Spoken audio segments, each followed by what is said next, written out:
आदि आदि यानी नियम का आग्रह रखना चाहिए।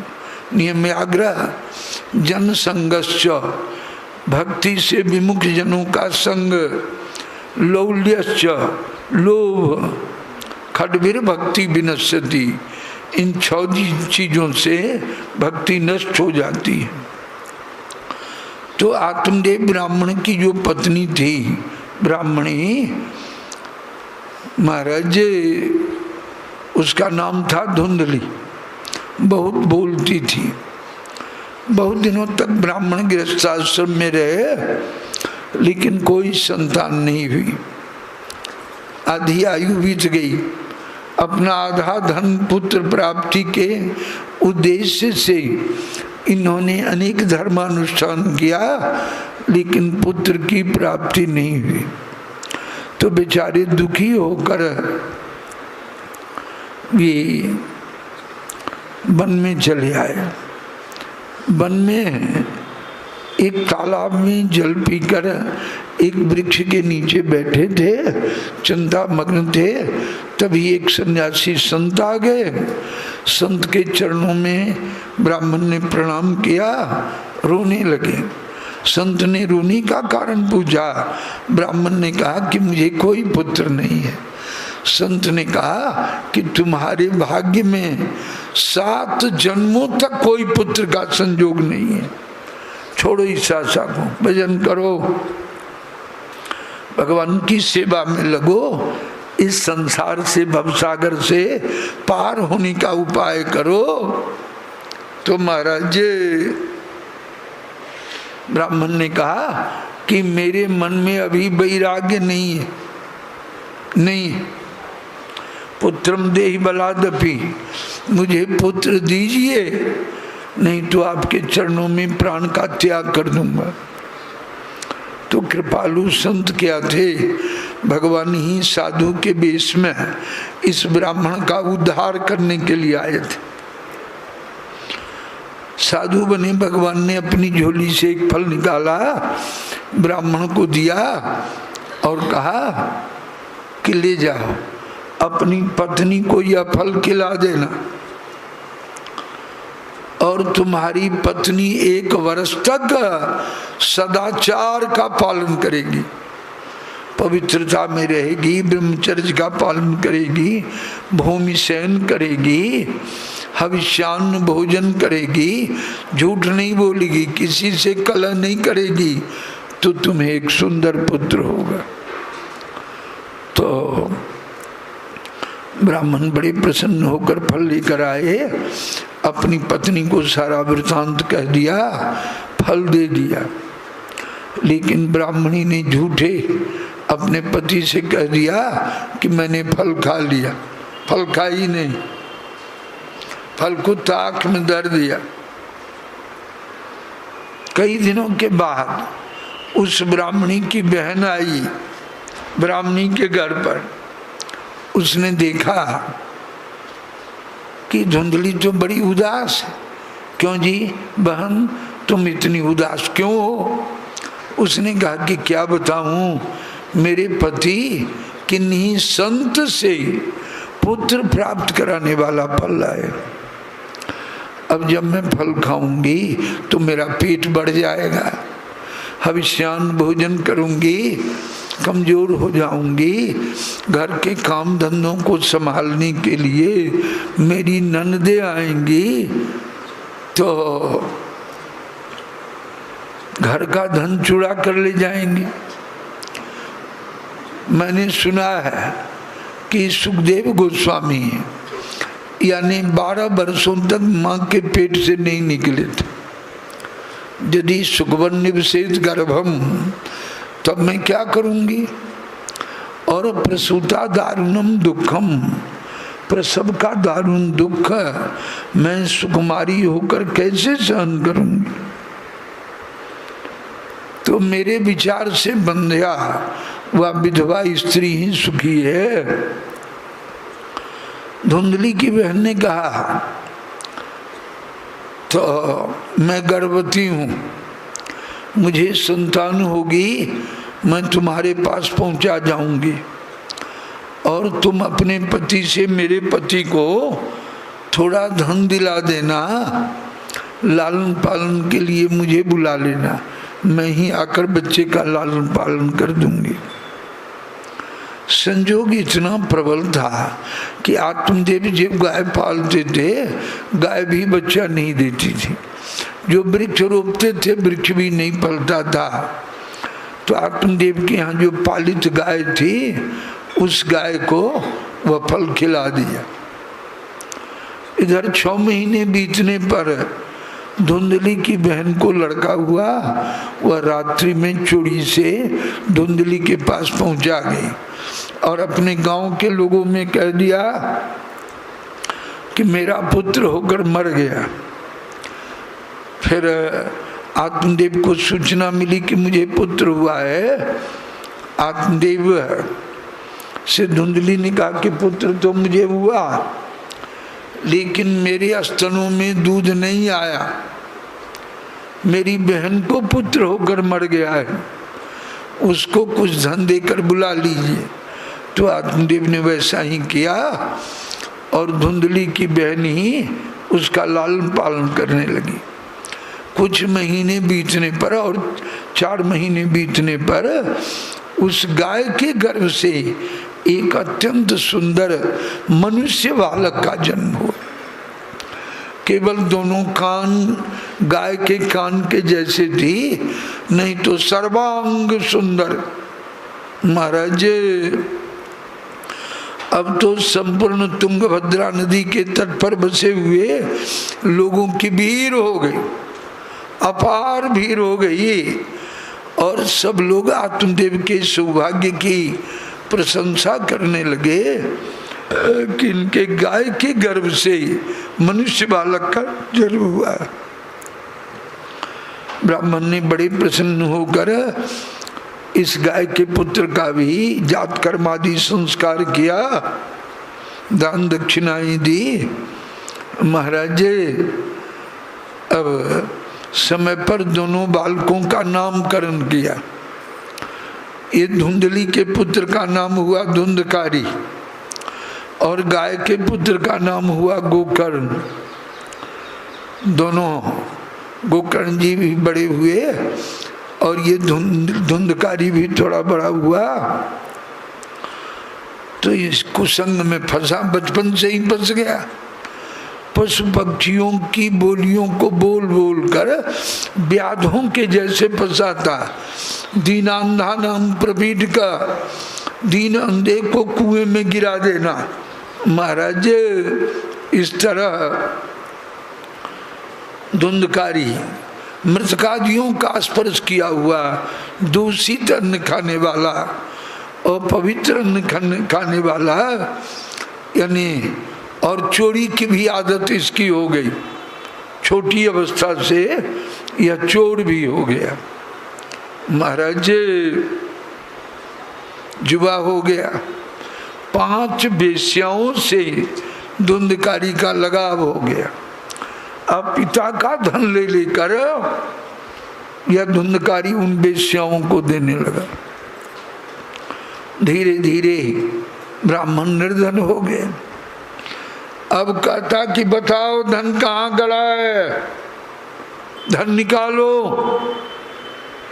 धन कहाँ से दे माँ बाप। तब इस धुंधकारी ने लात से खूब पीटा महाराज माँ बाप को।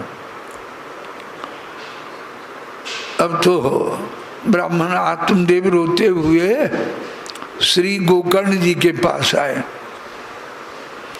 और वह धुंधली एक कुएं में गिरकर मर गई। महाराज ब्राह्मण आत्मदेव ने गोकर्ण जी से कहा, हाय हाय बेटा, अब इस अवस्था में मैं क्या करूं, कहाँ जाऊं। श्री गोकर्ण जी ने समझाते हुए कहा कि पिताजी सुखी तो चक्रवर्ती राजा क्या, देवताओं के राजा जो इंद्र हैं वे भी सुखी नहीं है। महाराज सुखी तो वे संत हैं जिन्होंने अपने मन से लोक और परलोक की कामनाओं को निकाल दिया है। पिताजी देहिस्तिमं सरुधिरेवि मतिं त्यजत्वं जाया सुतादिषु सदा ममतां विमुञ्च पश्यानिशं जगदिदं क्षणभंगनिष्ठं वैराग्य राग रसिको भवभक्तिनिष्ठ। पिताजी अपना शरीर और अपने संबंधियों का शरीर किन चीजों से बना है? हड्डी है, मांस है, मज्जा है, रक्त है, चमड़ी का लपेट है। शरीर क्षणभंगुर है। कब यह शरीर गिर जाएगा, कब किसकी मृत्यु हो जाएगी, कोई ठिकाना नहीं है। क्षणभंग निष्ठम, ऐसा चिंतन करने से हार मांस का लुथरा ये शरीर है और क्षणभंगुर है, इसका क्या अभिमान करना है? महाराज, इस शरीर की संपूर्ण सार्थकता है कि भगवान के चरण कमलों की प्रीति सेवा मनुष्य शरीर से ही होती है। मनुष्य शरीर से ही भक्ति की जाती है। भक्ति करने के लिए सर्वोत्तम सबसे उपयुक्त शरीर मानव शरीर ही है। देवता भी इस बात को कहते हैं और गोस्वामी तुलसीदास जी कहते हैं कि हरि तुम बहुत अनुग्रह किन्नो साधन धाम। इस मनुष्य शरीर की इतनी बड़ाई इसलिए है कि यह साधन का धाम है। तो साधन धाम विबुध दुर्लभ तनु, विबुध नाम देवताओं का है, यह देवताओं के लिए भी शरीर दुर्लभ है। तो साधन धाम विबुध दुर्लभ तनु मोहि कृपा करि दिन्नु। महाराज हमें कृपा करके दे दिया। महाराज गोस्वामी जी कहते हैं उसी पद में आगे कि कोटि कोटि मुखों से आपके उपकार का वर्णन नहीं किया जा सकता, लेकिन तदपि नाथ कछु और मांगियो दीजिए परम उदार। आप परम उदार हैं, इसलिए आपसे कुछ मांगता हूँ कि कृपा डोरी बंसी पद अंकुश परम प्रेम मृदुचारो। यही विधि बेधि हरो मेरो दुख कौतुक नाथ तिहारो। मेरा दुख अपने कृपा की डोरी और आपके चरण कमल में यानी बंसी का चिन्ह है, उस कृपा की डोरी में लगाकर और अपनी परम प्रेम रूपी मृदु चारा को उसमें लगाकर, जैसे मछली फंसाने वाला सब उसमें चाली चाली कुछ लगाकर मछली फंसाता है, तो अपनी परम प्रेम को ही उसमें चारा बनाकर लगाकर यही विधि वेद हरो मेरे मन को खींच लीजिए। महाराज आपके लिए कौतुक ही होगा। तो यह मनुष्य शरीर, इसलिए गोकर्ण जी कहते हैं कि पिताजी यह हार मांस का बना हुआ है, क्षणभंगुर है, लेकिन साधन का धाम है। भगवान की प्राप्ति का यह मनुष्य शरीर, उनके प्रेम को पाने का यह महाराज यंत्र है मानव शरीर। तो हे पिताजी ऐसा बार बार चिंतन करने से वैराग्य होगा और भक्ति निष्ठो भव, भगवान की भक्ति में निष्ठा कीजिए। धर्मं भजस्व सततम त्यजलोक धर्मान सेवस्व साधु पुरुषान जयि काम तृष्णा अन्यस्य दोष गुण चिंतन मासु मुक्त्वा सेवा कथा रसमहो नितराम विवत्वम। आहा, धर्मम भजस्व सततम, यानी प्राणी मात्र का परम धर्म एक ही है महाराज। भगवान की शुद्धा प्रेमा भक्ति करना, यही प्राणी मात्र का परम धर्म है। तो धर्मम भजस्व, और जो नाना धर्म है, भगवान गीता के अंत में भी उपसंहार करते हैं कि सर्वधर्मान परित्यज्य, और ब्रह्म संहिता के अंत में भी 5वें अध्याय के अंत में श्री भगवान गोविंद कहते हैं कि धर्मान्यान परित्यज्य मामेकम भज विश्वसन। ब्रह्मा जी से कहते हैं बस माम एकम भज, एक अपना भजन करने के लिए कहते हैं।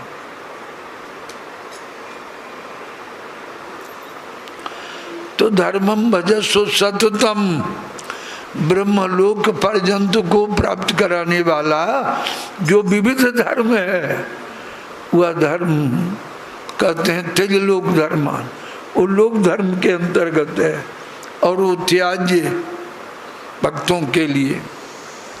और सेवस्व साधु पुरुषान, श्री भागवत में श्री नारद जी कहते हैं कि समुद्र की सेवा, समदर्शी महात्माओं की सेवा, संतोषा समुद्र सेवा। और भी नारद जी कहते हैं कि उपासित महामुनि, महाराज उन भगवत प्रेमी संत महात्माओं की सेवा, और मन में कामना वासनाओं का त्याग, दूसरे के गुण दोष निंदा स्तुति महाराज से बचना। हाँ, मेरे गुरु महाराज तो उसके ज्वलंत उदाहरण थे कि उनने जीवन में किसी में दोष देखा ही नहीं, अदोष दर्शी थे महाराज।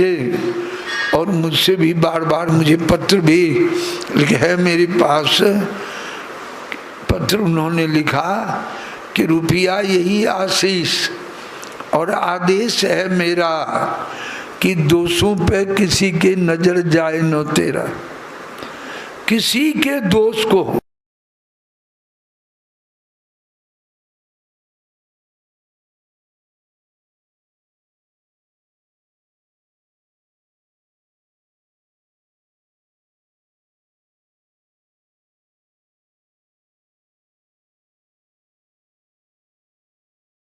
में गुण ही गुण हो और दोष नहीं हो।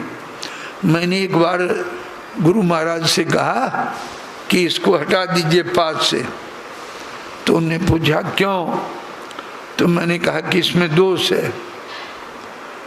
तो उन्होंने मुझसे कहा कि आप निर्दोष हैं, आप में कोई दोष नहीं है, ये भगवान की सृष्टि है, गुण दोष से बनी है, किसमें दोष नहीं है।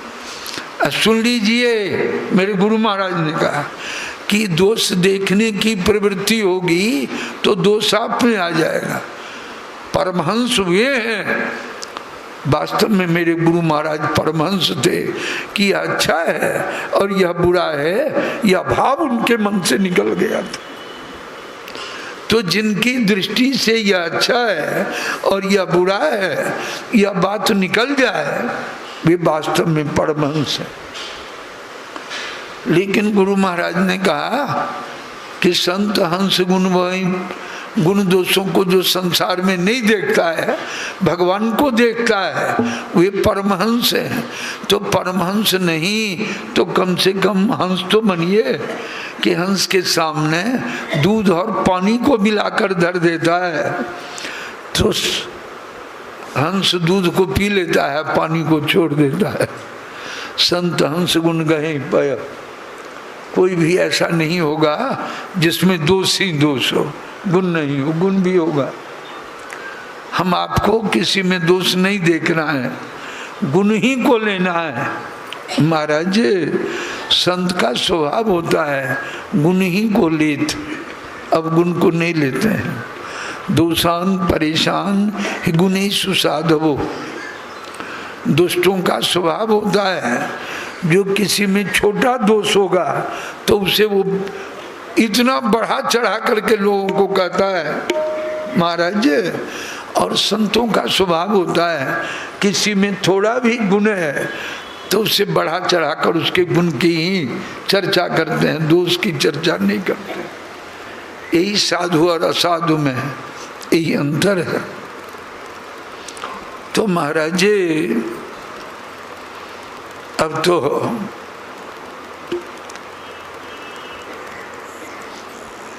श्री गोकर्ण जी के पिता ब्राह्मण आत्मदेव श्रीमद्भागवत 10वें स्कंद का प्रतिदिन पाठ करने लगे।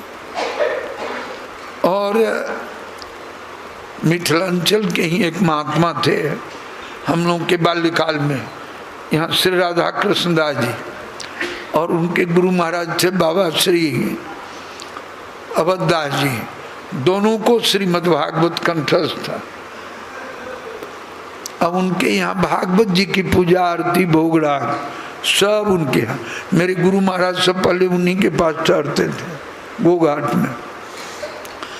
और उनके शिष्य राधा कृष्ण दास जी 4 बजे 12 महीने 4 बजे भोर में जमुना जी में स्नान कर जमुना पुलिन पर बैठकर कंठस्थ जमुना जी को 90 अध्याय 10वां स्कंद पूरा एक आसन से सुनाकर तब उठते थे, तब माधुकरी के लिए जाते थे। मैंने ऐसे निष्ठावान संत लोग सब। तो आत्मदेव भी 10वें स्कंद का नित्य पाठ करने लगे और शरीर छोड़कर भगवान के धाम में चले गए। गोकर्ण जी ने देखा कि पिता माता घर में नहीं रहे तो अब घर में हम क्यों रहे। तीर्थाटन के बहाने श्री गोकर्ण जी ने घर छोड़ दिया। इधर धुंधकारी ने देखा कि घर खाली हो गया, अब उन वेश्याओं को घर में ही ले आया। और अब धन तो था नहीं तो चोरी करता था, चोरी करके धन लाता था, उन वेश्याओं को देता था। एक दिन चोरी में कहीं बहुत धन मिला, वेश्याओं को दिया। वेश्याओं ने आपस में सोचा कि अब तो रोज रोज चोरी करता है, पकड़ा जाएगा, इसे मृत्युदंड होगा, हम लोग भी पकड़ा जाएंगे, हम लोगों का धन भी छिन जाएगा और हम लोग जेल में चले जाएंगे। तो हम लोग क्यों ना हम लोग ही धुंधकारी को रात में मार दें।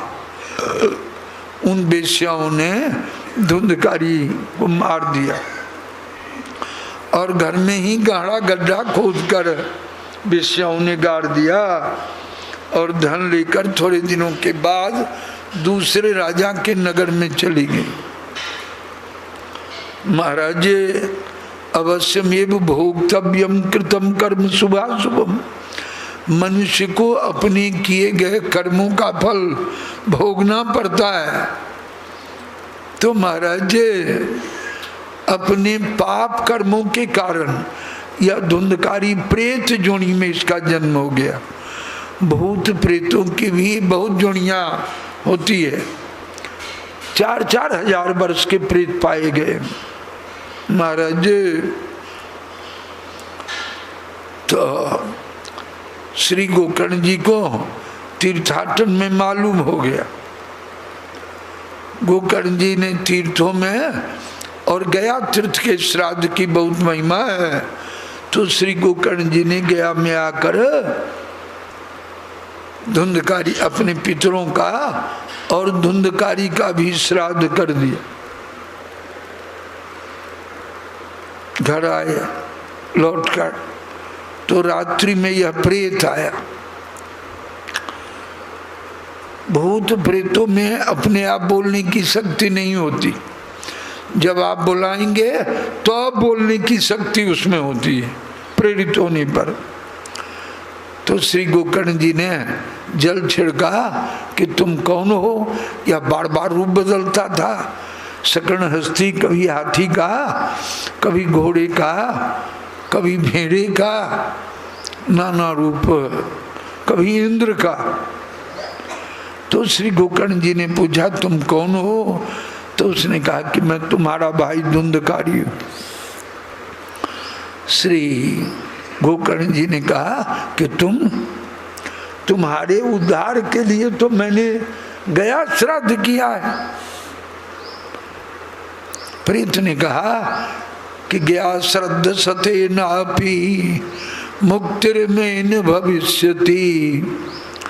सैकड़ों गया श्राद्ध से मेरी मुक्ति नहीं होगी, मेरे उद्धार के लिए कोई दूसरा उपाय करो।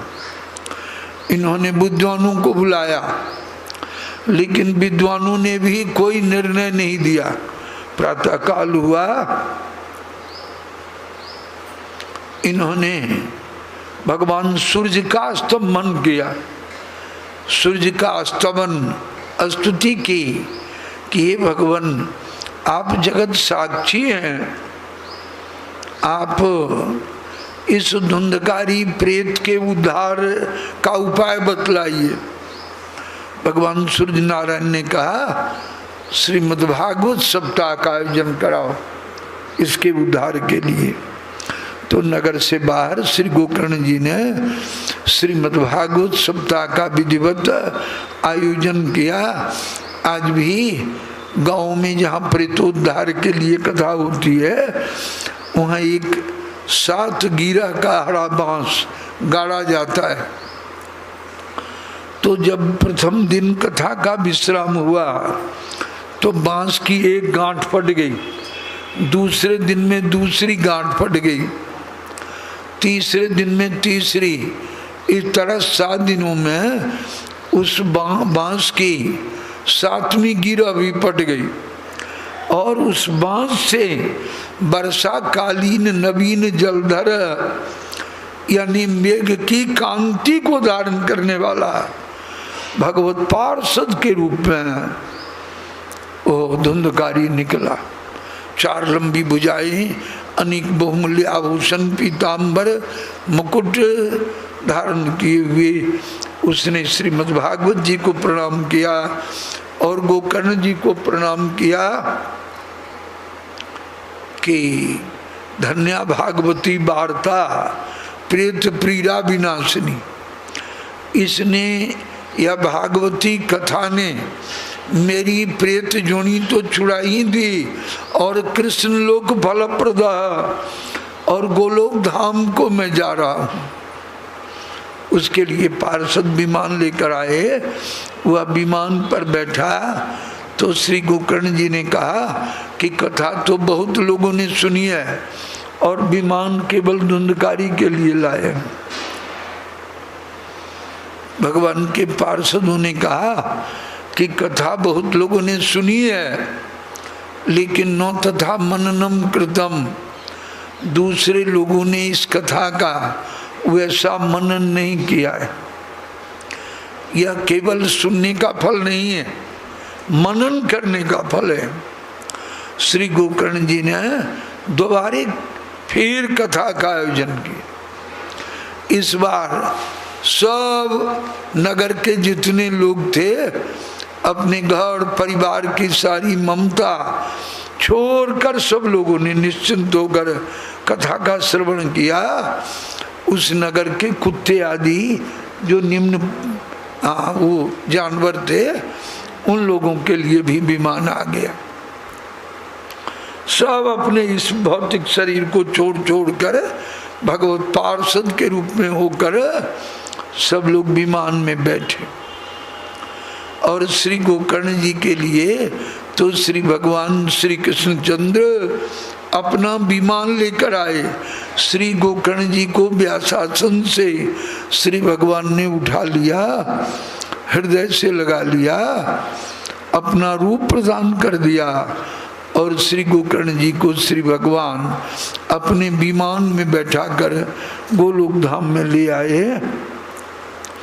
वहाँ भी श्री गोकर्ण जी कथा वाचन की ही सेवा करते हैं। बोलिए श्री वृंदावन बिहारी लाल की जय।